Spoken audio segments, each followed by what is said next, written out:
জুনের মধ্যে আইএমএফ এর ঋণের চতুর্থ কিস্তির অর্থ পাওয়া যাবে আশা উপদেষ্টার। বাজেটে মূল্যস্ফীতি নিয়ন্ত্রণই মূল লক্ষ্য।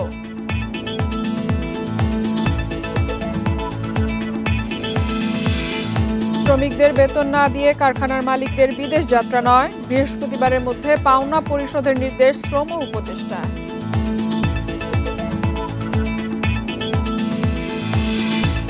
নীতিগত দুর্বলতায় ক্ষতিগ্রস্ত কীটনাশক উৎপাদকরা, বাড়ছে আমদানি, এলডিসি উত্তরণ বাংলাদেশের কৃষিতে সংকট বাড়ার আশঙ্কা।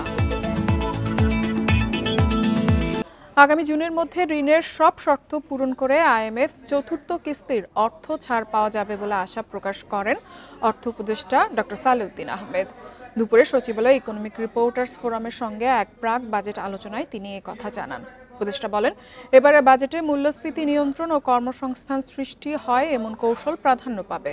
বাজেটের মূল লক্ষ্য জিনিসপত্রের দামের লাগাম টানা আর কাজের সুযোগ বাড়ানো। এলডিসি উত্তরণ পরবর্তী প্রস্তুতি নেওয়ার তাগিদ দেন উপদেষ্টা। এছাড়া এবারের বাজেটে মেগা প্রকল্পে অর্থায়ন না করে নিজস্ব অর্থায়নে বাস্তবায়নযোগ্য প্রকল্পে জোর দেওয়া হবে বলেও জানান তিনি।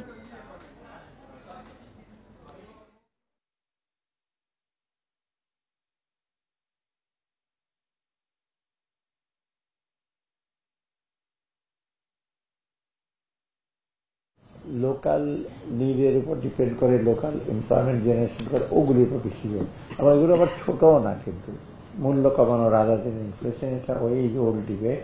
আমেরিকা তো বলে যে ইনফ্লেশন না দিয়ে প্রাইসে দেখো, এটা আপনি যেটা হলো একটা একাডেমিক ইমপ্লিমেন্ট করা, লোকজন আসলে দেখা উচিত মূল্য, কিন্তু আলটিমেটলি একটা রিফ্লেক্ট হয় ইনফ্লেশনের উপর, সিপিআইয়ের উপর।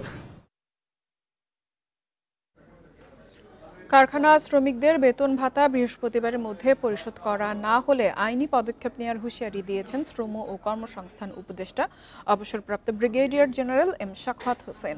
বিকেলে সচিবালয়ে এক ব্রিফিংয়ে তিনি এই মন্তব্য করেন। শ্রমিকদের বেতন ভাতা বকেয়া রেখে কোনো কারখানা মালিক বিদেশে যেতে পারবে না বলেও জানান তিনি। পাওনা পরিশোধ করা না পর্যন্ত নিষেধাজ্ঞা জারি করা হয়েছে। এ সময় তিনি উল্লেখ করেন, কিছু কারখানা মালিক দামি গাড়ি বাড়ি ব্যবহার করলেও শ্রমিকদের সময় মতো বেতন দিচ্ছে না।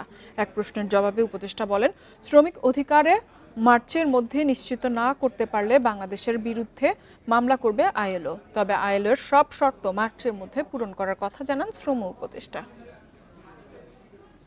5টা অন গ্রাউন্ডের ফ্যাক্টরি যারা এই বেতন ভাতা দিতে পারছে না, রাস্তা ব্লক করে, বরং আমার মনে হয় তারাই বলছে রাস্তা ব্লক করে। এবং আমি তাদেরকে ওয়ার্নিং দিচ্ছি, 27 তারিখের মধ্যে তারা হয় টাকা দিবে, আর না হয় তাদেরকে যা করার আইন অনুযায়ী তাই করা হবে। সাথে শ্রমিক লিডার যারা এবং শ্রমিক নেতাদের আমি বলছি, আপনাদের ন্যায্য দাবি নিয়ে কথা বলেন, আমরা শুনবো। কীটনাশকের উৎপাদন খরচ 30 ভাগ কম হলেও সরকারের নীতিগত দুর্বলতায় আমদানি উৎসাহিত হচ্ছে এমন দাবি করে শিল্প সংশ্লিষ্টরা বলছেন, এলডিসি উত্তর বাংলাদেশের সার ও বীজের আমদানি নির্ভরতায় সংকট বাড়বে। রাজধানীর পল্টনে ইআরএফ কার্যালয়ে এক সেমিনারে প্রধান উপদেষ্টার বিশেষ দূত বলেন, বাজার ও খাত ভিত্তিক সিন্ডিকেট দূর করতে প্রাতিষ্ঠানিক সংস্কার জরুরি। কীটনাশক উৎপাদনে 22 কোম্পানি লাইসেন্স পেলেও দেশের বাজারে বহুজাতিক প্রতিষ্ঠানের আধিপত্যই বেশি। সংশ্লিষ্টদের মতে, কৃষিতে সার ও কীটনাশকে খরচ হয় মোট উৎপাদন খরচের 20 থেকে 22%। এলডিসি উত্তরণের পর পেটেন্ট সুবিধা উঠে গেলে হাইব্রিড বীজে বাড়তি খরচ গুনতে হবে। কৃষিতে এলডিসি পরবর্তী চ্যালেঞ্জ নিয়ে সেমিনারে এসব কথা উঠে আসে। আমাদের উৎপাদন করার চেয়ে আমদানি করা অনেক বেশি নিরাপদ, লাভজনক এবং টেকসই। কারণ উৎপাদন যাতে না হয় তার জন্য একদম চতুর্পার্শ্বে বেঁধে রাখা হয়েছে। আমরা যে কাঁচামাল নিয়ে আসবো অ্যাগ্রোকেমিক্যালসে, এটা হলো আমাদের সার্টিফিকেটে একটা কোম্পানির নাম লিখে রাখা হয়েছে, সিঙ্গেল কান্ট্রি সিঙ্গেল সোর্স। সেমিনারে বলা হয়, প্রধান উপদেষ্টা কর্মসংস্থানের সুযোগ বাড়াতে বাংলাদেশকে ম্যানুফ্যাকচারিং হাব বানাতে চান।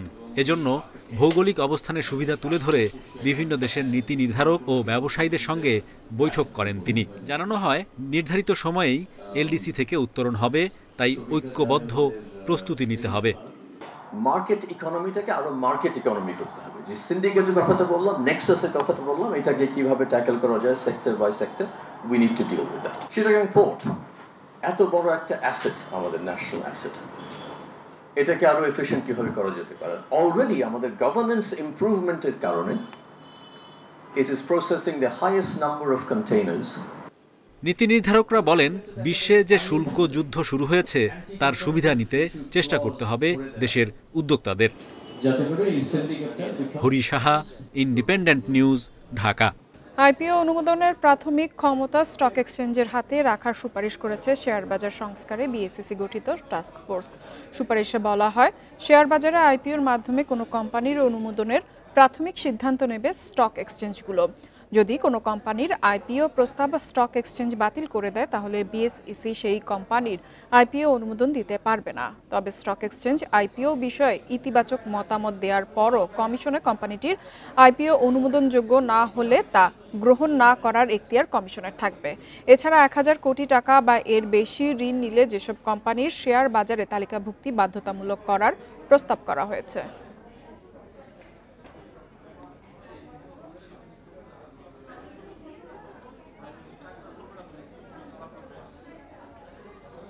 আর এই ছিল অর্থনীতি সারাদিনের আজকের আয়োজনে। ইন্ডিপেন্ডেন্ট টেলিভিশনের সব খবর আরও বিস্তারিত জানতে চোখ রাখুন ফেসবুক, ইউটিউব এবং এক্সে। আমন্ত্রণ আমাদের পরবর্তী